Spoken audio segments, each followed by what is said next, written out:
Fala pessoal, tudo bem? Olha só, o cliente me reclamou que essa máquina da TCL de 9.000 BTUs estava deixando de funcionar, parando de funcionar e mostrando um código de erro. Ele me mandou lá o vídeo e eu verifiquei que esse código de erro tem a ver com erro de PFC. Tá? Então trouxe ela aqui. Na verdade, ultimamente eu nem estou pegando esse tipo de serviço para fazer manutenção, não estou dando conta, eu tenho que dar suporte para os alunos nos grupos, né? Graças a Deus, atualmente eu estou com 628 alunos ativos na plataforma e eu preciso dar suporte para essa turma aí através dos grupos de WhatsApp. Mas como é um tipo do cliente que não, sabe, vale a pena mesmo, né? Já me deu muitas alegrias, então aí eu fui lá, busquei, montei ela aqui, né? Essa aqui é uma sala que eu tenho para essa finalidade. Inclusive tem uma outra ali na fila. Então o que acontece? Eu vou deixar para vocês aqui muitas dicas, né? Principalmente para você que tá começando agora, estudando eletrônica, né? Para ser um reparador de placas de ar-condicionado inverter. E dentre as dicas que eu vou deixar, eu vou falar sobre multímetros para você utilizar, né, em análise de defeitos, né, de ar-condicionado, quais os multímetros mais indicados. Inclusive, eu vou falar para você também quando você deve utilizar osciloscópio ou quando só o multímetro resolve. Tá? Quando e onde se deve usar osciloscópio e o tipo de osciloscópio para cada situação, tá bom? Imagine só que aqui é como se eu estivesse na casa do cliente. Então eu tenho instrumentos adequados para essa situação. Eu estou em loco, né? Estou em campo. Se você está na bancada, na oficina, debruçado ali fazendo análise uma análise mais minuciosa, né, rastreando uma malha, verificando componentes abertos, alterado em curto, os procedimentos e os instrumentos, né, podem e muitas das vezes devem ser outros, tá? Isso daqui é uma situação para quem estaria em campo, fazer uma análise rápida sem desmontar a placa, beleza? Se não é inscrito, já se inscreve aí, deixa aquele like e compartilha com os amigos. E outra coisa, o meu curso está nos últimos dias, o curso de conserto de placa está nos últimos dias com preço antigo, praticamente preço de lançamento, tá? Se você quer aproveitar, já estamos com 220 videoaulas, né? Um curso top, onde eu te ensino passo a passo a rastrear, localizar e trocar componentes defeituosos de qualquer placa de ar-condicionado inverter. Vou mudar aqui o ângulo da câmera e já vamos para o conteúdo. Bom, vamos lá, pessoal. A primeira dica que eu deixo para vocês é sobre segurança. Sou honesto a dizer que eu não sou um exemplo disso. Porque geralmente quanto mais tempo você tem numa profissão, mais relaxado você fica, tá? Mas para os meus alunos e para as pessoas que assistem meus vídeos, eu tenho a obrigação de ensinar o que é correto. Beleza? Se você está analisando uma máquina de ar-condicionado na casa do cliente ou na sua oficina, o aterramento é fundamental, tá? O que você pode fazer? Você pode, por exemplo, aqui, ó, comprar essas garrinhas tipo jacaré, soldar. Esse fio aqui ele é 1,5, tá? Bem flexível. Do outro lado tem uma outra ponta para você aterrar a máquina, procurar na casa do cliente um ponto de aterramento, né, uma ferragem, se for o caso, e aterrar a máquina, né, colocar essa ponta de aterramento em um local que não esteja pintado, evidentemente, né, porque a gente sabe que a maioria das instalações não tem aterramento, tá? Se você não faz ideia o quanto é importante o aterramento, beleza? Outra coisa é a utilização de luvas, né, para se proteger aí de descargas elétricas, enfim, tá? Como eu já disse, a gente tem a mania de quanto mais habilidade a gente tem com uma coisa, a gente fica meio relaxado, né? Isso é em quase todos os segmentos, né? Não é só com elétrica, não. Beleza? Falando-se de multímetro, qual o tipo do multímetro que eu devo utilizar para fazer análise em placas eletrônicas na casa do cliente ou na bancada? Tem que ser um Fluke, né? um multímetro aí de última geração? Não há necessidade disso, tá? Para medir tensões alta, no caso 220, 310, serve um Xing-Ling ou serve um multímetro desse, né? Estilo americano, mas fabricado na China. Serve também do mesmo jeito, tá, pessoal? Não precisa. Agora, é importantíssimo que você tenha um osciloscópio portátil para fazer certas análises, tanto na bancada quanto na casa do cliente, tá? Eu sugiro que na casa do cliente você tenha um osciloscópio portátil, tá? Esse daqui em especial é o ET120M da Tooltop. Vou deixar a descrição. Excelentíssimo esse osciloscópio aqui. Não se deixe enganar pelo tamanho, tá? Ele faz coisas incríveis. E uma outra dica sobre a utilização de osciloscópio é que o osciloscópio, pessoal, é utilizado para análise de sinais analógicos, tá? O que eu quero dizer com isso é que 220, 310 a gente verifica com multímetro.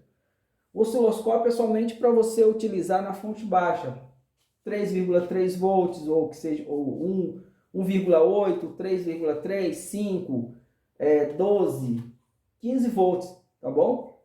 Sinal PWM ou outros tipos de sinais, outros tipos de onda. Agora, se é fonte alta, não se usa osciloscópio, tá? Se usa multímetro para medir 310, 220, fazer uma análise se tem um curto-circuito no IGBT, na ponte de diodo, em um capacitor de potência, fusível aberto. Isso você usa multímetro, não se usa osciloscópio para isso, tá bom? Osciloscópio é só para sinais analógicos ou digitais na fonte baixa, beleza? Vou aproveitar, como o cliente reclamou que a máquina estava parando e de acordo com o código de erro era erro de PFC, que tem a ver diretamente com o IGBT, né? Que é um dos componentes do circuito de PFC. Ele tem uma ponte de diodo dedicada e ele tem um IGBT e ele tem um driver. Geralmente costuma ser um amplificador de sinais, né? O LM393, por exemplo. Então eu vou deixar algumas dicas para vocês aqui na utilização do osciloscópio, como fazer verificar se o sinal PWM está presente. Importantíssimo. Quem gera o sinal PWM é o CI, igual eu já falei, um amplificador de sinais, né? Geralmente o LM393. E é necessário que esse sinal PWM esteja no gate do IGBT. Senão ele não vai fazer o trabalho da correção do fator de potência, né? Através do corte e estatura do IGBT. Tá? É o que a gente vai mostrar aqui para vocês, tá bom? Então vamos lá. Cheguei na casa do cliente, vou analisar esse erro, né? Vamos imaginar uma situação assim, tá bom? Vou desparafusar essa tampa metálica superior da condensadora, seja qual a condensadora for, aqui é TCL, mas poderia ser qualquer outra. Quando você tirar, você vai ver geralmente uma tampa de plástico cobrindo, protegendo a placa, geralmente pelo menos todas que eu conheço, a tampa são de plástico. Pode ser que tenha alguma de metal, se eu não me engano a Fujitsu é metal, não sei, mas enfim, isso não vem ao caso. Tirei isso aqui com cuidado, ela tem umas travinhas, tá? Geralmente ela não é parafusada, tá? Ela tem umas garrinhas aqui que você faz isso aqui, ela já solta fácil. Pronto, estou com a placa à vista. Eu já sei, já tenho um direcionamento que o erro de PFC, eu já conheço todos os componentes do circuito que faz a correção de PFC, então eu já sei quais os componentes que eu devo avaliar, o que eu vou medir, onde que eu vou colocar as pontas de prova do meu osciloscópio, beleza? Deixa eu só aproximar aqui agora o celular. Pronto, agora você está tendo uma visão privilegiada da placa, tá? É como se você estivesse aqui comigo, olhando, vendo o que eu estou vendo, beleza? Diga-se de passagem, todas as minhas aulas práticas são nesse estilo, tá bom? Na bancada ou na casa do cliente, mas são nesses estilos assim, tanto de áudio como de imagem, beleza? Um negócio sensacional, fora do comum.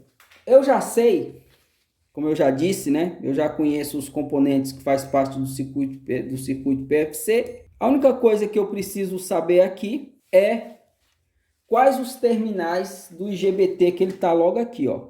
São esses 3 terminais aqui, mas até agora eu não sei exatamente quem é quem. Como é que eu posso saber disso?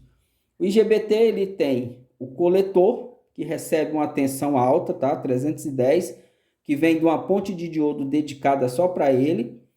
O outro terminal é o source, que está conectado ao negativo do circuito PFC, nesse caso no circuito DC-Link, melhor dizendo, né? Tem os 2 capacitores aqui de potência, tá vendo aqui, ó? Os capacitores grandões, que é o mais e o menos, o mais e o menos, então. Tem até o símbolo deles aqui, né, ó? O desenho aqui, ó. Certo? Ele tá pelo outro lado. Então, só para você entender, no dreno do IGBT, ele recebe uma tensão, um sinal positivo, 310 volts, que vem de uma ponte de diodo que é dedicada só para ele, tá? Luciano, isso aí o quê? Só na TCL? Não. Qualquer placa de ar-condicionado que tenha o circuito PFC, nem todas têm, tá? Geralmente a LG de 9.000 BTUs já não tem. Essa daqui, para você ver, essa daqui é de 9 já tem. A LG, salvo engano, ela não tem reator. Máquinas, ar-condicionado que não tem reator, não tem circuito de PFC, tá? Porque, diga-se de passagem, o reator também é um dos componentes que faz parte do circuito PFC. Reator, IGBT, igual eu já falei, né? Reator, IGBT, existe uma ponte de diodo dedicado e na parte lógica a gente tem um CI, geralmente é um amplificador de sinais, tá? São os componentes principais. Essa parte aqui, ó, do outro lado é onde que fica o amplificador de sinal, tá? E aqui também tem alguns pontos que a gente faz algumas medições, mas não é foco, senão essa aula vai ficar, esse vídeo aqui vai ficar umas 2 horas. Tá, vamos lá, vamos ao que interessa. Quem é quem aqui? Aqui tá os 3 terminais do IGBT. Como é que eu identifico o dreno? Aqui tá bem fácil, né? O dreno, perdão, o coletor. O coletor tá bem fácil aqui, ó, que tem a ponte de diodo, que é dedicada só para ele, beleza? Aqui, ó, tranquilo. O source está conectado ao negativo desse capacitor aqui, ó. Então vamos ver se a gente localiza ele. Olha só, estão ouvindo o bip? Isso aqui não é nenhuma caneta especial para análise não, tá, pessoal? O pessoal fica me perguntando. Isso aqui foi um presente que eu ganhei da Banggood. Eu gosto dele porque ele é bem versátilzinho, tá? Tem essas pontas de prova aqui, ó, que você conecta aqui o negativo, aqui já é o positivo e é bacana. Aqui, ó, na escala de diodo com a placa desenergizada, capacitor descarregado, tá bom? Eu venho aqui, ó, no que bipar aqui, ó, com o negativo.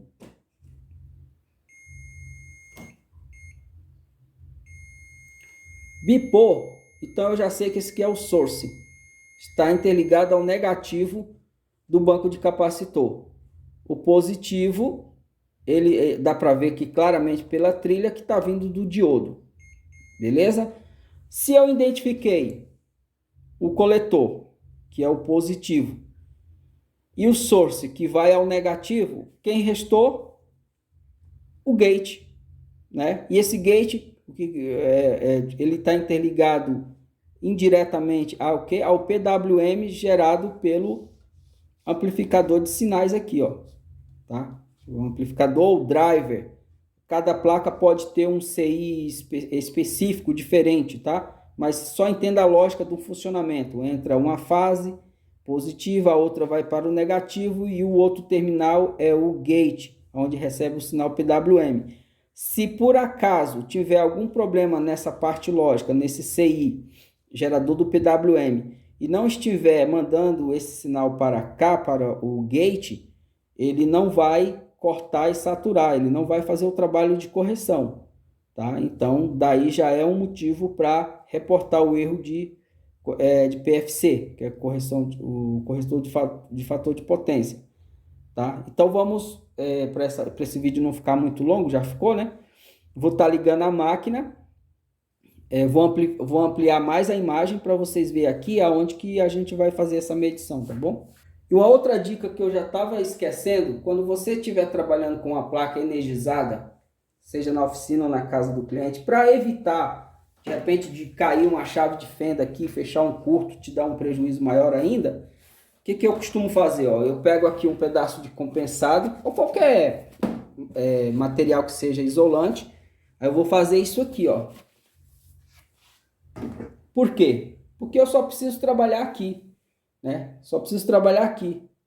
Eu não preciso que essa parte fique exposta para eu tocar aqui sem querer, cair uma chave de fenda, fechar um curto aqui. Então eu coloco aqui, ó.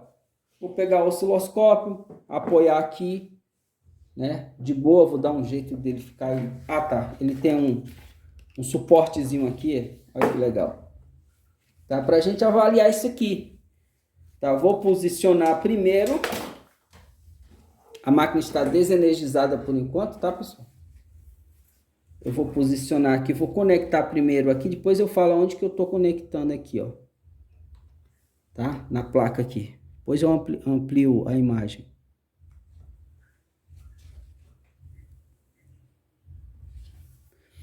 Que é pra gente acompanhar esse sinal aqui, beleza?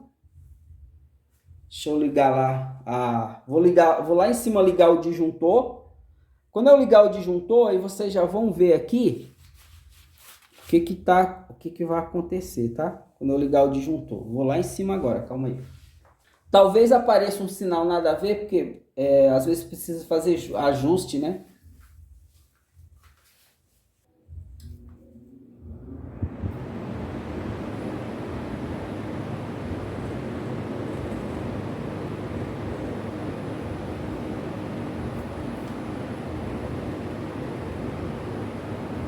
Olha aí, pessoal.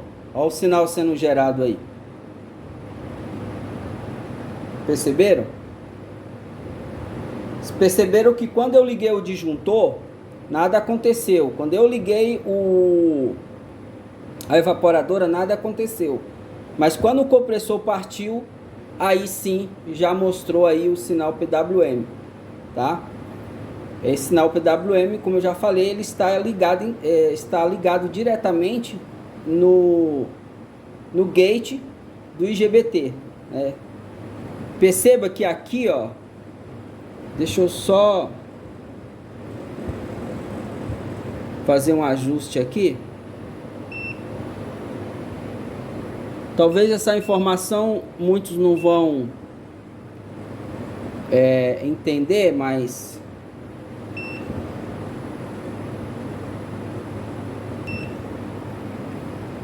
o duty cycle, tá? Tá vendo o duty cycle? O que é isso? É a largura do pulso positiva.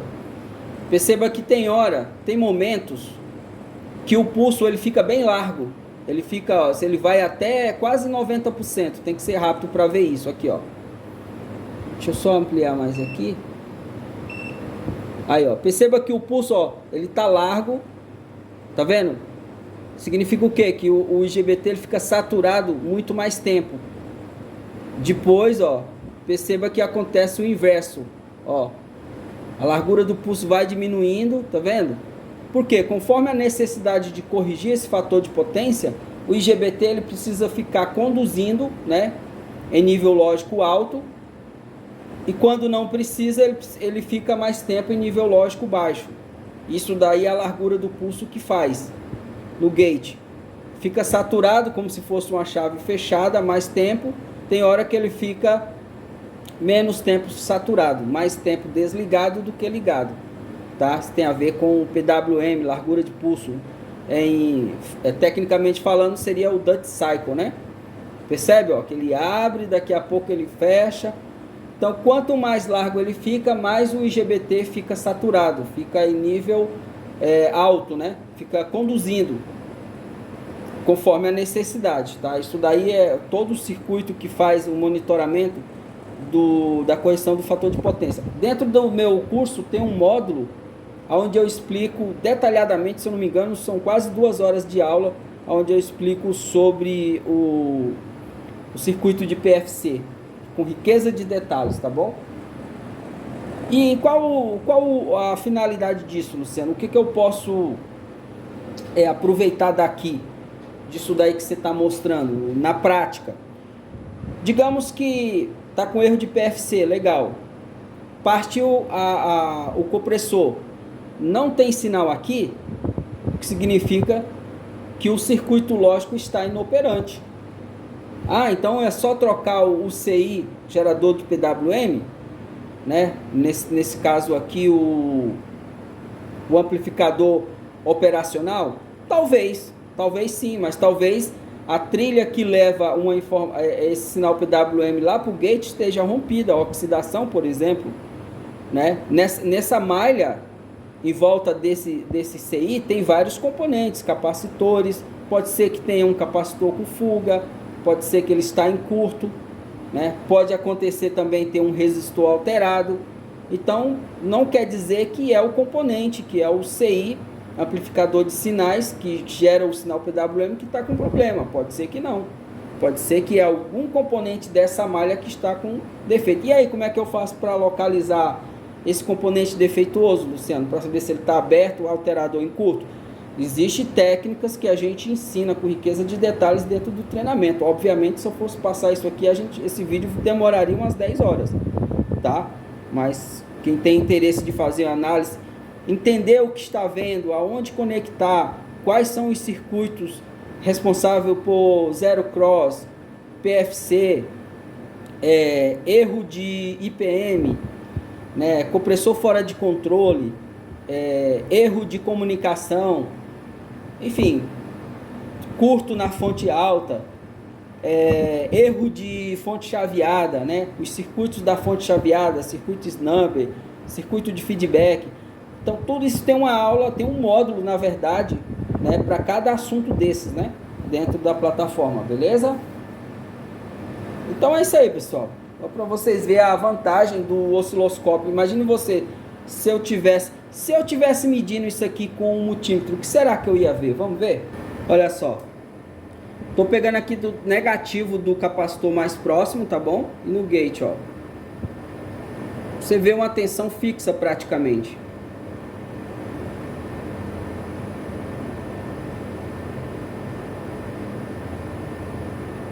Ó. Tem um ponto aqui de medição do sinal PWM, que está até escrito aqui PWM, ó. PWM PFC-PWM. Então, se eu vim aqui em cima dele, ó, vou pegar o negativo do capacitor mais próximo em cima dele, você vai achar 1.30 volts, tá? Já é um indício. De repente, se não tem essa tensão, né, já pode então esse sinal não está chegando aqui. Mas o osciloscópio é massa porque você não só vê número, né? Você vê gráfico, tá? E dá para você fazer muitas análises em cima de gráficos, né?